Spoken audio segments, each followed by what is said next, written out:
बिस्मिल्लाहिर्रहमानिर्रहीम। अस्सलाम वालेकुम dear student, welcome to multi leads academy.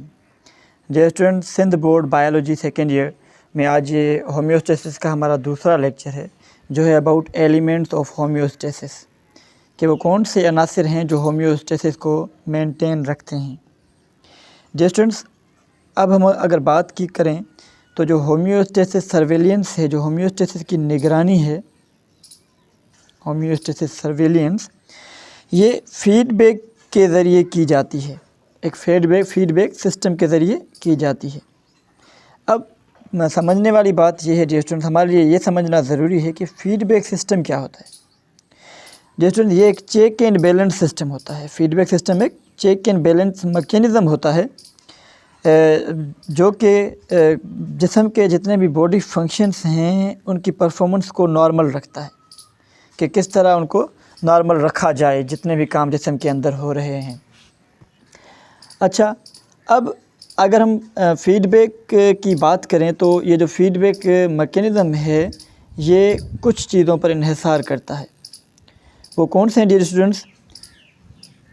सबसे पहले जो कंपोनेंट हैं जो मिलकर बनाते हैं फीडबैक मैकेनिज़्म को, सबसे पहले तो रिसेप्टर है, उसके बाद कंट्रोल सेंटर जिसे हम brain and spinal cord, central nervous system हम कहते हैं, और दूसरा जो तीसरे हैं वो अफेक्टर्स होते हैं, जो कि ग्लैंड्स या फिर हमारे जिस्म के मसल्स को कहा जाता है। अब हम बात करते हैं डियर स्टूडेंट्स रिसेप्टर्स की। तो रिसेप्टर्स आर सेंसरी ऑर्गन्स। जैसे रिसेप्टर्स के हवाले से हमने बात की थी कि ये रिसेप्टर्स कोई सेल एंडिंग भी हो सकती है, कोई टिश्यू, कोई ऑर्गन भी हो सकता है। जैसे हमारी आई एक ऑर्गन है, ये रिसेप्टर के तौर पर काम करती है। हमारे कान ऑर्गन है, रिसेप्टर के तौर पर काम करती है। हमारे स्किल में नर्व एंडिंग्स होती हैं, वो भी रिसेप्टर्स के तौर पर काम करती हैं, जो कि न्यूरोलॉजिकली कनेक्टेड होती हैं नर्वस सिस्टम से, ब्रेन एंड स्पाइनल कॉर्ड से। इनका काम क्या होता है कि कोई भी तब्दीली चाहे जिस्म के अंदर आ रही हो, चाहे जिस्म के बाहर आ रही हो, उनको डिटेक्ट करते हैं। रिसेप्टर्स इनको डिटेक्ट करते हैं। ओके, एनी एक्सटर्नल और इंटरनल इन्वायरमेंटल चेंजेस, कोई भी बैरूनी या अंदरूनी इन्वायरमेंटल चेंजेस आए तो ये क्या करते हैं? Send message to the central nervous system, CNS को पैगाम भेजते हैं कि तब्दीली आ चुकी है। फिर CNS act as control centre and respond by concerned affector organs to bring back the normal state of the body. जी स्टूडेंट्स, क्या करता है कि जब रिसेप्टर्स कोई गेट एग्जांपल, रिसेप्टर्स ने टेम्परेचर को महसूस किया और टेम्परेचर बढ़ रहा है, तो डियर स्टूडेंट्स ये क्या होगा? मैसेज जाएगा कंट्रोल सेंटर की तरफ, हमारी ब्रेन की तरफ। फिर ब्रेन क्या करेगा? किसी अफेक्टर को, मिसाल तौर हमारी जो स्किन है उसे वो इसके अफेक्टर के तौर पर काम करती है, तो उसके अंदर जो है वो वैसो डायलेशन हो जाएगी, ताकि शिवरिंग नहीं बल्कि पसीना आना शुरू हो जाएगा, ताकि टेम्परेचर को नॉर्मल लिमिट तक लाया जाए। अब जो फीडबैक सिस्टम के बारे में मज़ीद हम पढ़ते हैं, तो feedback system in biology response with in system. किसी सिस्टम कोई जारी एक सिस्टम हो, सिस्टम के अंदर कोई फंक्शन जारी हो, तो उसके अंदर ये रिस्पॉन्स करते हैं। मिसाल तौर मालिक्यूल्स की कंसंट्रेशन के हवाले से, सेल या ऑर्गेनिज्म या पॉपुलेशन के हवाले से की अंदर की जाती है। ओके, अब ये फीडबैक क्या करता है? ये इन्फ्लुएंस करता है द कंटिन्यूड एक्टिविटी, जो एक एक्टिविटी जो पहले से ही जारी है, ठीक है, उस पर असरअंदाज होकर, या कोई प्रोडक्टिविटी हो रही है, कोई चीज़ बन रही है, ठीक है, तो उस पर असरअंदाज होकर अगर ज़्यादा उसकी तादाद हो रही है तो उसको नॉर्मल लेकर आएगा, अगर कम होगी तो उसको बढ़ाकर फिर नॉर्मल पॉइंट पर लेकर आएगा। ठीक है डियर स्टूडेंट, आगे बढ़ते हैं। Now there are two types of feedback system. Feedback mechanism के डियर स्टूडेंट्स दो किस्म होते हैं, एक पॉजिटिव फीडबैक और दूसरा नेगेटिव फीडबैक। अच्छा डियर स्टूडेंट, यहाँ पर क्या लिखा हुआ है? Mechanism that counteract upon each other, मतलब वो दोनों ही एक दूसरे के अपोजिट हैं, पॉजिटिव नेगेटिव फीडबैक। ओके, ये दो टाइप्स हैं। अब अगर हम पॉजिटिव फीडबैक की डियर स्टूडेंट बात करें तो positive feedback is concerned with increase और initiate the change output for any biological process. Dear student, ये क्या करते हैं? बायोलॉजिकल प्रोसेस में कोई भी प्रोसेस हो रहा है तो उसमें बढ़ावा देते हैं या उसे स्टार्ट कराते हैं, बस ज़्यादातर ये बढ़ावा देते हैं। इस तरह हम एग्जांपल भी पढ़ेंगे, पहले देख लेते हैं लिखा क्या हुआ है।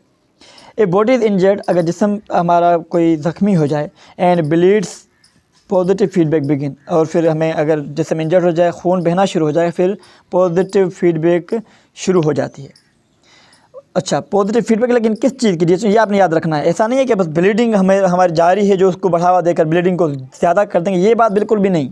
समझने वाली बात ये है डियर स्टूडेंट्स कि वो जो ब्लड है, ब्लड के अंदर जो पॉजिटिव फीडबैक आएगा वो एक्शन ऑफ प्लेटलेट्स पर आएगा। मीन्स जो प्लेटलेट्स निकल रहे थे ब्लड के साथ, उनमें मतलब वो ज़्यादा निकलना शुरू हो जाएंगे ब्लड में।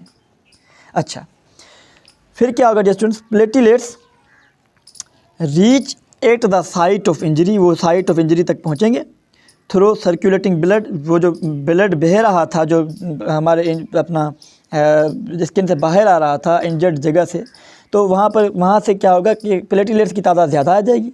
फिर उस ज़ख़म पर उनकी तादाद बढ़ती जाएगी, बढ़ते फिर एक पेच बनेंगे, फिर उसके बाद वहाँ पर जो है अपना ज़ख़म भर जाएगा। एग्जांपल मैं आपको इस डायग्राम में आगे दिखाता हूँ। ओके, फिर क्या होगा, now circulating blood recognise the damage area, वो डैमेज एरिया को रिकॉग्नाइज करेंगे डियर स्टूडेंट्स कि डैमेज कहाँ पर हुआ है। एक मिनट, इसको ले लेते हैं। ओके, वो डैमेज एरिया को रिकॉग्नाइज करेंगे, बिगिन टू स्टिक, और वहाँ पर चिपकना शुरू हो जाएंगे, to stop the loss of blood, ताकि ब्लड ज़्यादा ज़ाया ना हो जाए। And patch of the tear in the wall, फिर वहाँ पर क्या करेंगे, अपने आप को जो एक मतलब उसको भर देंगे, उस ज़ख़म को सिल देंगे। Eventually blood clot is formed, फिर ब्लड क्लॉट एक कड़ी बन जाएगी। The loss of blood is kept at minimum, ताकि वो मतलब उसको नॉर्मल रखा जाए, भाई ब्लड ज़्यादा ज़ाया ना हो। एंड द पॉजिटिव फीडबैक है, ये कोई स्टेबल होम्योस्टेटिक कंडीशन को मेंटेन नहीं करता। अच्छा, ये क्या करता है, बढ़ावा देता है। कोई भी चीज़ अगर हो रही है तो उसमें बढ़ावा देता है। अब हम इस डायग्राम में थोड़ा समझ लेते हैं, यहाँ पर क्या लिखा हुआ है, थोड़ा छोटा कर लें ताकि बात समझ में आ जाए। देखें डियर स्टूडेंट्स, यहाँ पर क्या हुआ, एक इंजरी हुई तो ब्लीडिंग हो रही है। ओके डियर स्टूडेंट, एक मिनट, तो ठीक है, अब यहाँ पर ब्लीडिंग हो रही है। अब पॉजिटिव फीडबैक क्या करेगा कि यहाँ पर जो प्लेटलेट के अंदर ब्लड के अंदर मौजूद थे वो तो चिपकेंगे, वो प्लेटलेट क्या करेंगे, adhere to the site and release chemicals, वहाँ पर चिपक कर फिर वो क्या करेंगे, केमिकल रिलीज़ करेंगे जो कि जाएगा अपना मतलब वो केमिकल क्या करेगा, जो केमिकल रिलीज़ होगा वो बढ़ावा देगा प्लेटलेट्स मतलब की प्रोडक्शन में, ताकि प्लेटलेट्स ज़्यादा से ज़्यादा प्रोड्यूस हो सके। मतलब ये पहले यहाँ तक प्रोड्यूस हो रहे थे, अब वो केमिकल जब एडर हो गए तो ये प्लेटलेट्स की रेंज यहाँ तक हो गई, मीन्स बढ़ावा आ गया, इसको कहते हैं पॉजिटिव फीडबैक। फिर यहाँ पर देखिए, यहाँ पे एक पेज बन चुका है। ओके डियर स्टूडेंट, अब तीसरा नंबर क्या होगा कि यहाँ पर release chemical attract more platelet, वो ज़्यादा प्लेटलेट्स को इंक्रीज करेंगे। नंबर 1 ये था डायग्राम। नंबर 2 प्लेटलेट केमिकल से के साथ अटैच होंगे, फिर वो क्या करेंगे, वो अट्रैक्ट करेंगे ज़्यादा से ज़्यादा प्लेटलेट्स को अपनी तरफ। फिर डियर स्टूडेंट यहाँ पर क्या हो गया कि एंड ऑफ फीडबैक, यहाँ पर जो ज़ख़म है वो भर चुका है। तो ये थी आपकी पॉजिटिव फीडबैक। डियर स्टूडेंट, अब पॉजिटिव फीडबैक मैंने आपको पहले ही बताया कि ये ब्लड की प्रोडक्शन को बढ़ावा नहीं देगी, ये ब्लड के अंदर मौजूद प्लेटलेट्स की जो प्रोडक्शन है उसको बढ़ावा देगी ताकि ज़ख़म भर सके। अब आ जाए डियर स्टूडेंट्स, हम नेगेटिव फीडबैक को भी पढ़ लेते हैं कि नेगेटिव फीडबैक के हवाले से क्या लिखा हुआ है।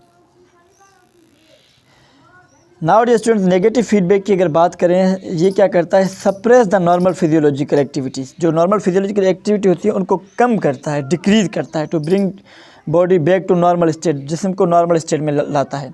When it is cold out, अगर बाहर सर्दी हो तो क्या होगा डियर स्टूडेंट्स, हमारा ब्लड टेम्परेचर क्या होगा, वो घटना शुरू हो जाएगा। अच्छा, and body temperature decreases okay bellow the set point. अब सेट रेंज क्या है डियर स्टूडेंट, अगर हम बात करें तो 98.6 फ़ारेनहाइट में आ जाता है और 37 डिग्री सेंटीग्रेड में आ जाता है। ठीक है डियर स्टूडेंट, ये है नॉर्मल सेट पॉइंट। अच्छा, सेट पॉइंट, अब यहाँ पर लिखा सेट पॉइंट क्या है कि set point is the physiological values around which the normal range fluctuate, मतलब वो सेट पॉइंट जहाँ पर नॉर्मल रेंज फ्लक्चुएट करती है। नॉर्मल रेंज क्या है, 98.6 फ़ारेनहाइट या फिर 37 डिग्री सेंटीग्रेड।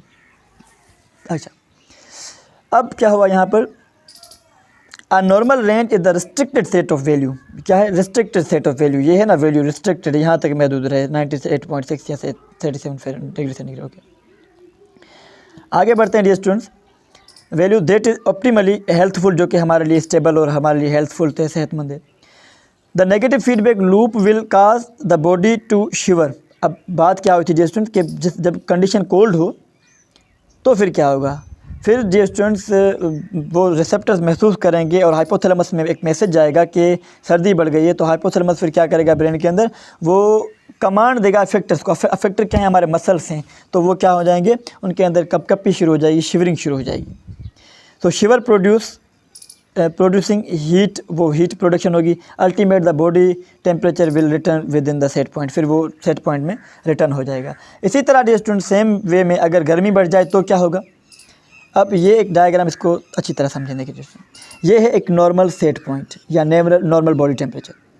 अब क्या हुआ, नॉर्मल बॉडी टेम्परेचर से ये बॉडी टेम्परेचर अबव नॉर्मल बढ़ गया। जब बढ़ जाएगा इट मीन 38 डिग्री सेंटीग्रेड हो गया, ठीक है, तो बढ़ने लगेगा तो क्या होगा, ये गर्मी महसूस होगी किसी सेंसर्स को। फिर वो सेंसर क्या करेंगे, अपना पैगाम भेजेंगे कंट्रोल सेंटर की तरफ। कंट्रोल सेंटर में एक सेट पॉइंट वहाँ पर लिखा हुआ है 98.6 फ़ारेनहाइट, ये सेट पॉइंट है। अब इसको पता चला कि बढ़ चुका है, तो फिर ये डायरेक्ट करेगा, डायरेक्शन देगा, एक रिस्पॉन्ड करेगा, इफेक्टर को हुक्म जारी करेगा। फिर क्या होगा, blood vessels dilate, blood vessels क्या करेंगी, डायलेट हो जाएंगी। और फिर sweat gland secret, okay distant, वो स्वेटिंग को सीक्रेट करेगा, पसीने को खारिज करेगा। तो फिर क्या होगा, डिस्टेंट दोबारा टेम्परेचर नॉर्मल हो गया। फिर क्या हुआ, जैसे अब यहाँ पर देखें कंडीशन कोड से, अब ये सेट पॉइंट था और जो कंडीशन थी वो मतलब बिलो द सेट पॉइंट चली गई, ठीक है। टेम्परेचर जिस्म का ठंड की वजह से कम होने लगा। सेंसर सेंस करेंगे, फिर ये जाएगा अपना कंट्रोल सेंटर की तरफ। फिर कंट्रोल सेंटर क्या करेगा, मसल्स को, इफेक्टर को हुक्म देगा, हमारी स्किन के अंदर ब्लड वेसल्स जो हैं उसको कहेगा कॉन्स्ट्रिक्ट, और जो स्वेट ग्लैंड की एक्टिविटी वो है इनएक्टिव हो जाएगी, और अपोजिट में शिवरिंग हमें होना शुरू हो जाएगी। तो ये अब देखिए जैसे ये था हमारे पास नेगेटिव फीडबैक के दोनों एग्जांपल्स। तो डियर स्टूडेंट्स मिलते हैं अगले लेक्चर में, तब तक अपना ख्याल रखिएगा, अल्लाह हाफिज़। लेकिन डियर स्टूडेंट्स जाते जाते मेरी रिक्वेस्ट है कि चैनल को सब्सक्राइब करें और बेल आइकन को प्रेस करें ताकि आने वाला हर लेक्चर आप तक बआसानी पहुंच सके।